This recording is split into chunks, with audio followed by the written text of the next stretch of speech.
Hello, traders. FX Pip Collector here. Today is Tuesday, April 1st, and this is my analysis for the Aussie US dollar. If you haven't done so already, definitely do check out my free Discord channel, which is linked down here in the corner at the end of the video. And don't forget to take a look at my website, fxpipcollector.com, if you'd like to gain access to all the benefits listed below and more. So the Aussie dollar has been drifting up overnight pretty decently, but I do not see a break of structure to the upside. I see some higher lows, but that could just be a correction to the downtrend.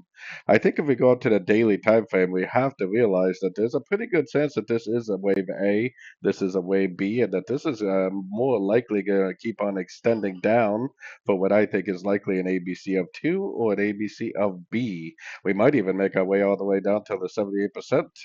So I think that that is the more likely scenario on the dollar, the Aussie dollar especially. So going down to the sort of time frames, I mean, it already made one, two, three waves up to a fib level and potentially could go down from here.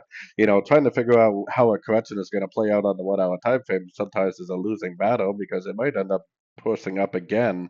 But I do think there is a very good chance that this move up is just a correction to the last move down based on the higher time frames. I think this is likely a wave one, this is likely a wave two, and I think there's a good chance we are in a wave three, probably a wave three of C, which, like I said, is either going to be a wave B, so an ABC of B, or an ABC of 2. So anyways, don't forget to like and subscribe, and as always, thank you for watching and happy trading.